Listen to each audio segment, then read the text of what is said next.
Hey guys, I'm Val.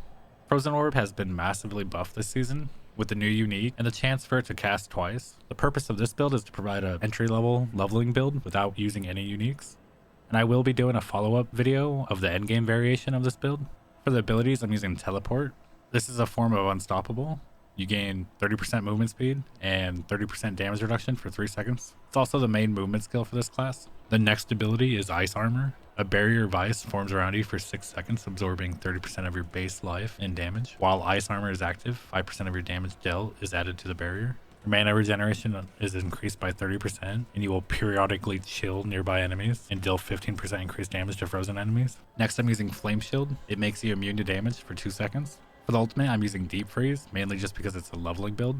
You could use it as a defensive ability, offensive ability, and it also resets your cooldowns, which will help with mana consumption early on. The next ability I'm using is Lightning Spear. This is mainly used as another way to apply the vulnerable debuff. And for the main ability of the build, I'm using Frozen Orb. And if you ever played Diablo 2, you know how iconic this skill is. You unleash an orb that chills for 34% and expels piercing shards. Upon reaching its target, it will explode and deal extra damage. While healthy, the explosion deals 45% increased damage. Frozen Orb's explosion has a 40% chance to make all enemies hit vulnerable for 3 seconds. And now with the temper manuals, this ability has a chance to cast twice.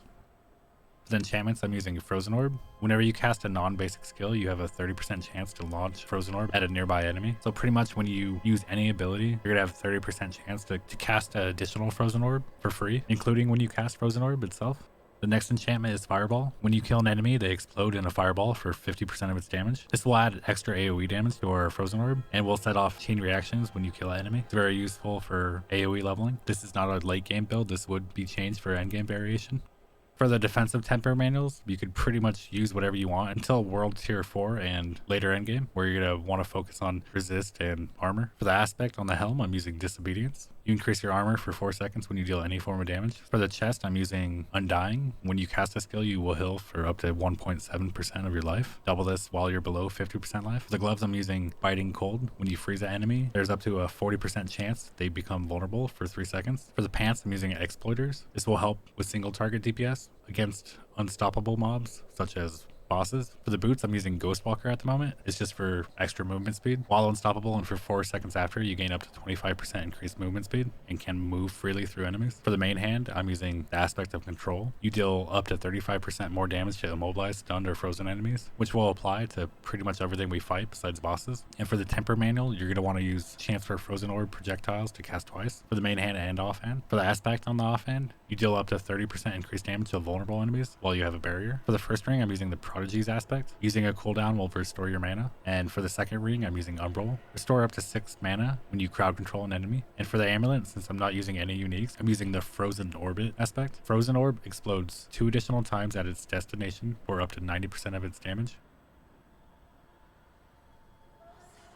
For the skill tree, I have 2 points into Frostbolt. I don't have a need for a spare generator at this point. This is just to unlock the core skills. 1 point into Fireball, 1 point in Enhanced Fireball, and 1 point into Destructive Fireball. This will increase the extra damage of your enchantment. 5 points into Frozen Orb, 1 point in Enhanced and Greater Frozen Orb, 1 point into Devastation, and 3 points into Potent Warding. For the defensive skills, I have 1 point into Flame Shield, 1 point into Teleport, Enhanced and Shimmering Teleport, 3 points into Glass Cannon, 1 point into Ice Armor, Enhanced and Mystical Ice Armor, and then 1 point into Elemental Attunement. For the Conjuration skills, I have 3 points into Precision Magic, 1 point to Align the Elements, and 3 points into Protection, 1 point into Lightning Spear. For the Mastery skills, I have 3 points into Icy Veil, 3 points into Snap Freeze, and 1 point into Cold Front. For the ultimate skills, I have 3 points into Permafrost, Hoarfrost, Frigid Breeze, and Icy Touch. 1 point into Deep Freeze, Prime, and Supreme Deep Freeze. This is a leveling build, but most endgame builds tend to use unstable currents. And for the key passive, I'm using Avalanche. I did test out Isu's Ferocity, and they seem to have fixed that. It doesn't apply to all skills now, just fire abilities. Your Frost skills have up to a 10% chance to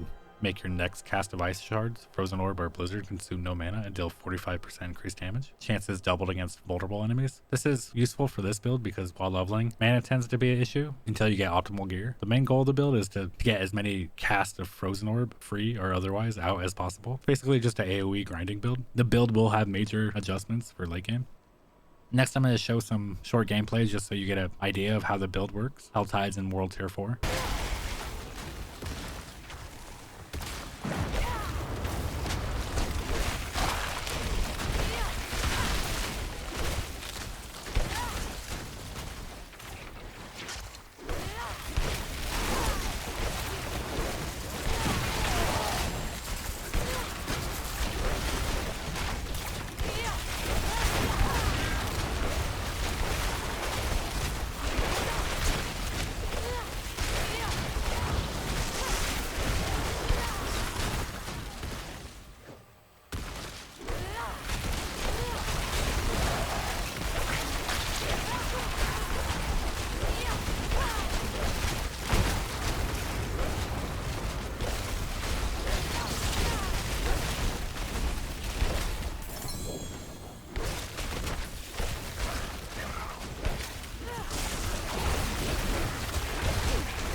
From the starting Paragon board, you're going to go up and to the right. You're going to take the rare node Elementalist. The first glyph is going to be Winter. This will increase your cold damage up to 18% and it stacks. And as long as you're attacking, the buff will stay on. You will be picking up the resistances here later on for World Tier 4 until you no longer need them. Go up and to the left and take the rare node Elemental Balance. You gain 25% increased non-physical damage and intellect.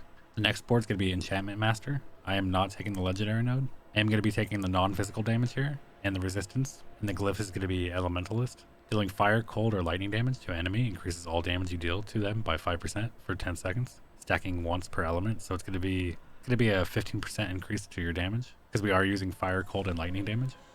We're going to go out to the right, and the next board's going to be Frigid Fate. We are going to be taking the legendary node. You deal bonus damage to vulnerable enemies equal to 10% of the total amount of your bonus damage with cold, to a maximum of 30%. The glyph here is going to be Enchanter. This will increase your non-physical damage, and each enchantment slot will gain 5% maximum resistance to that skill's element. So I'm using fire and cold, so you're going to gain 5% max resist to those elements. Next, you're to go up, and the next board's going to be Icefall. You will be taking this legendary node. Your frost skills deal 15% increased damage to vulnerable enemies. This bonus is doubled if the enemy is also frozen. And I will provide a max level Paragon guide in the written guide. The link will be in the video description. For the build review, Frozen Orb's gotten a lot stronger. It's definitely a viable build now. I don't know how it stands up against the usual meta builds of this class. If I had a guess, it's going to be up there though with Ball Lightning, Arc Lash. I don't want to give incorrect feedback on it just yet because I haven't personally played the endgame build, but once I do, I will give an update.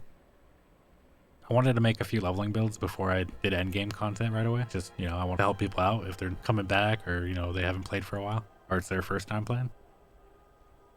Thank you guys for watching. I appreciate the support. But anyways, I'll see you guys next time.